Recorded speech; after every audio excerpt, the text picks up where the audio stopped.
Toni Kroos, c'est terminé. Toni Kroos Real Madrid.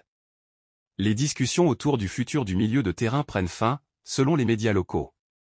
Le milieu de terrain du Real Madrid, Toni Kroos, a étouffé un rire lorsqu'il a été interrogé sur son avenir après le match nul 2-2 contre le Bayern Munich mardi soir, avant de nier qu'il avait décidé s'il reviendrait en blanc la saison prochaine.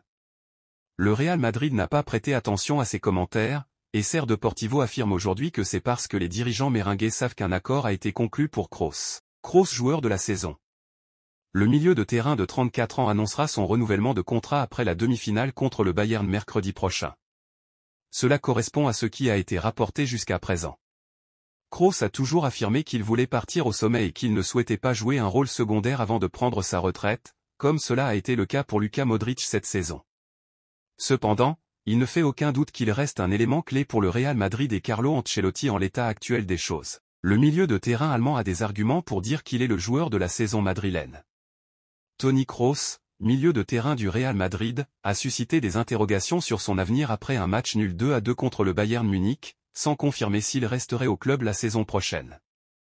Les dirigeants du Real Madrid sont confiants quant à la prolongation de contrat de Kroos, prévue à être annoncée après la demi-finale contre le Bayern, malgré ses commentaires évasifs. Kroos, considéré comme un élément clé pour le Real Madrid et Carlo Ancelotti, envisage de partir au sommet de sa carrière, tout en étant potentiellement le joueur de la saison pour le club. Courtois ou Lunin, c'est un problème béni pour Ancelotti. Thibaut Courtois devrait réapparaître sur un terrain de football ce week-end face à Cadiz. Il est très attendu malgré la bonne saison de Lunin. Andriy Lunin réalise une grande saison avec le Real Madrid mais l'ombre de Thibaut Courtois apparaît de nouveau au-dessus de lui.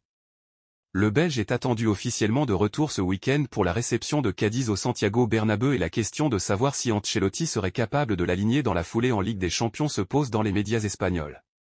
Ce jeudi, l'ancien gardien de Valence, Santi Canizares, était présent sur les ondes de Radio Marca et il a été interrogé sur le sujet et plus généralement sur le club madrilène. Ancelotti a un problème avec le retour de Courtois, mais c'est un problème béni. Personne ne pensait qu'il allait avoir un gardien de premier rang et Lunin est apparu, lui qui n'est impressionné par rien. Le premier match de Courtois ne peut pas être une demi-finale de la Ligue des Champions mais il peut se fixer comme objectif une hypothétique finale, a-t-il expliqué. Le Real est une équipe très compétitive où il y a beaucoup de concurrence. On commet une injustice à chaque fois qu'on fait une composition parce que tous méritent de plus jouer mais pour une demi-finale de la Ligue des Champions, Lunin est le meilleur que tu as. Après, dans un mois pour une potentielle finale, il faudra évaluer le niveau de Courtois s'il parvient à faire 3 ou 4 matchs. Mais il ne faut pas discréditer le niveau de Lunin, a-t-il poursuivi. Et lui, tenterait-il le pari Courtois? Je serais satisfait avec les deux. On commettrait une injustice peu importe celui qu'on choisit, mais tu ne peux pas dire que tu mises sur Courtois si tu ne l'as pas vu travailler tous les jours. Il faut le voir 3 ou 4 matchs avant pour savoir s'il est fiable, a répondu Canizares. Déconnexion de Jude Bellingham. L'Anglais est en difficulté depuis plusieurs semaines, sa dernière prestation à l'Allianz Arena en étant l'illustration parfaite. En 2024, ses statistiques ont chuté. Le joueur est à la recherche de sa meilleure version. Ces derniers mois, mon rôle a changé, déclaré avant le match retour face à City à l'Etihad, se fixant au passage des objectifs à la hauteur de son potentiel, je ne me contente pas de marquer des buts, je pense que je peux faire plus. Je veux continuer à prendre des responsabilités. Il faut avouer que depuis le début de l'année 2024, c'est un joueur différent de celui qui épatait tout le monde les premiers mois de son arrivée à Madrid. C'est pourquoi avec le club, Jude Bellingham travaille sur sa reconnexion. Lors de ses 37 premiers matchs sous le maillot madrilène, Jude Bellingham a inscrit 21 buts et délivré 10 passes décisives. Toutes les 105,3 minutes, il est directement impliqué dans un but. Sans être un attaquant, il est à la lutte pour le titre de meilleur buteur du championnat, 17 buts, à 2 longueurs de Dobvik. Sans être un vétéran, 20 ans, il parle et se comporte comme tel. Mais si l'on regarde la saison en cours, l'évidence est là.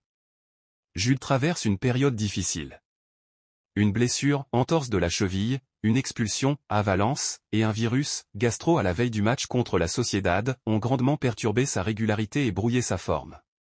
En 2024, Bellingham n'est plus dans le coup. Du moins si l'on se réfère à ses propres performances. Avec Rodrigo à gauche et Vini plus au centre, Bellingham a évolué à Munich pratiquement comme un ailier droit. Bien qu'avec de la mobilité, il n'avait presque pas d'espace pour se montrer. D'autre part, le facteur physique. Ses maux d'estomac se sont calmés à temps pour lui permettre de faire l'effort et de se rendre à San Sebastian, mais sa préparation a été impactée. À la Lens, c'est un timide Bellingham qu'on a pu voir. PSG, Didier Roustan pulvérise Kylian Mbappé. Mbappé bientôt présenté en blanc. Dortmund 1-0 Paris Saint-Germain. Désigné comme l'un des principaux responsables de la défaite d'hier contre le Borussia Dortmund, 1-0, Kylian Mbappé a réalisé un match trop discret. À son poste de numéro 9, il a eu une occasion avec un tir sur le poteau à la 50e minute, mais il n'a jamais semblé être à la hauteur de l'enjeu, alors même que ses coéquipiers et lui étaient menés au score. Tant à l'étranger qu'en France, on remet en question son leadership et ses capacités à être décisif dans les matchs importants. Il y a quelques semaines, Didier Roustan n'avait pas mâché ses mots à son égard. Il met un / 10e de ses buts contre Gibraltar, arrêté avec ses putains de stats et ses putains de buts. Vous me dites que c'est le meilleur joueur du monde mais tu ne le vois pas, il ne fait rien.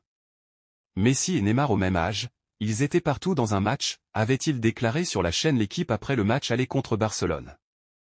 Barça, décision imminente pour l'avenir de Ronald Araujo. Ronald Araujo sous les couleurs du FC Barcelone.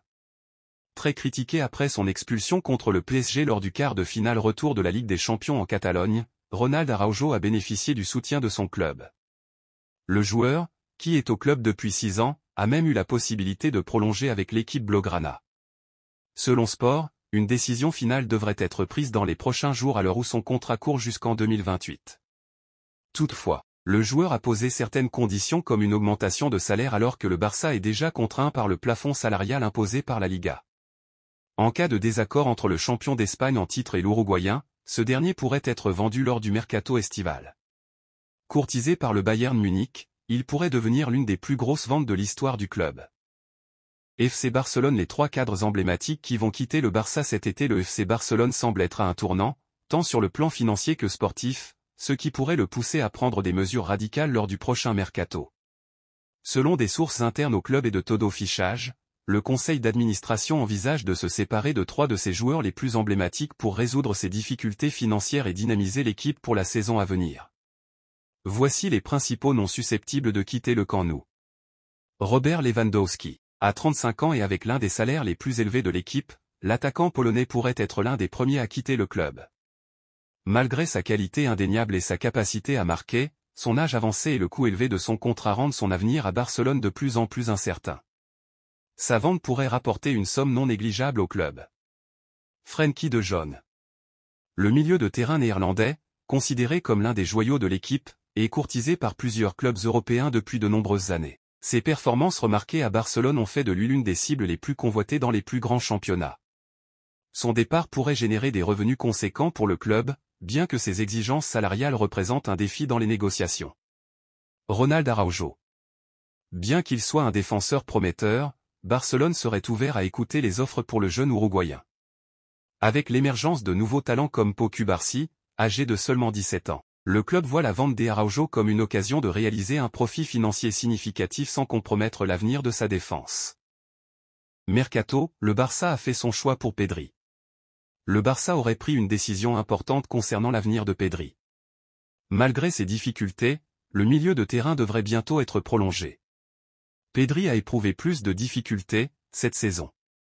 Le jeune, 21 ans, milieu de terrain a pris part à 29 rencontres, toutes compétitions confondues, pour 2 buts et 5 passes décisives. Ses prestations l'ont souvent amené sur le banc de Xavi, d'où il est entré en jeu 11 fois. Mais les dirigeants catalans croient toujours en lui. Selon Marca, une proposition de prolongation lui sera bientôt transmise afin de s'assurer de sa présence sur le long terme. Pedri est pour l'instant engagé avec le Barça jusqu'en juin 2026. Transfermarkt estime sa valeur à 80 millions d'euros. Une somme qui paraît bien élevée et refroidirait certainement de nombreux clubs. FC Barcelone, 2 clubs se positionnent sur Victor Roque. Les clauses XXL de Roque vont coûter cher. Victor Roque intéresse 2 clubs. Peu utilisé, Victor Roque pourrait changer d'air cet été. 2 clubs seraient déjà prêts à l'accueillir. Arrivé cet hiver pour 40 millions d'euros, l'attaquant Victor Roque est peu utilisé par son entraîneur. Auteur de 2 buts en 310 minutes de jeu, le jeune Brésilien de 19 ans pourrait changer d'air lors du prochain mercato d'été. Les dirigeants blaugrana réfléchiraient prêter l'international brésilien. Aujourd'hui, selon les informations relayées par Fichage, 2 clubs se seraient déjà positionnés pour accueillir le natif de Team Théo. Il s'agit du FC Séville et du Betis Séville. Un derby andalou se dessinerait pour le joueur auriverde. L'Europe se moque du PSG et de Kylian Mbappé. Mbappé se lamente lors du match aller des demi à Dortmund. La défaite du PSG sur la pelouse du Borussia Dortmund fait beaucoup réagir chez nos voisins européens, où la prestation assez médiocre de Mbappé n'est pas passée inaperçue. Un retour sur terre, un rappel à l'ordre, un accident de parcours, une climatisation. Chacun pourra appeler la défaite du PSG en terres allemandes comme il le souhaite, mais une chose est sûre, le PSG n'a pas été au niveau attendu. Certes, il y a eu un peu de malchance, puisque les Parisiens ont été dégoûtés par les montants à plusieurs reprises, mais ils n'ont pas montré le visage d'un candidat sérieux au titre final. Et ce, alors qu'ils avaient un statut de grand favori pour ce match, qu'ils conservent toujours pour le retour la semaine prochaine. Un match dans lequel très peu de Parisiens ont été au niveau, notamment dans le secteur offensif. Forcément, si un joueur comme Bradley Barcola peut être excusé, Kylian Mbappé, lui, était attendu au tournant et n'a pas répondu présent. Noté 4/10 dans nos notes de la rencontre, il récolte, partout en Europe, des critiques, voire des moqueries. Dortmund montre au PSG et à Mbappé ce qu'est la Ligue des Champions, titre par exemple le média espagnol Relevo, qui rajoute que Mbappé disparaît dans la position de numéro 9. Karim Benzema de retour au Real Madrid. À peine un an après son arrivée en Arabie Saoudite, Karim Benzema est déjà annoncé sur le départ. C'est un retour inattendu. Karim Benzema s'est rendu à Madrid, dans son ancien club du Real, pour se soigner. Le Ballon d'Or 2022 a effectué le trajet vers la capitale espagnole afin de traiter sa blessure musculaire avec les médecins du club merengue. Pendant une semaine, il bénéficiera des soins de son ancien club en accord avec son club actuel, Al Ittihad. Le Français vise un rétablissement pour la fin de la saison. L'attaquant a déjà manqué la demi-finale de coupe perdue face à Al Hilal. Son club d'Al Ittihad doit encore se qualifier pour accéder à la Ligue des champions asiatiques la saison prochaine, étant actuellement 5e au classement, à 2 points de la 3e place.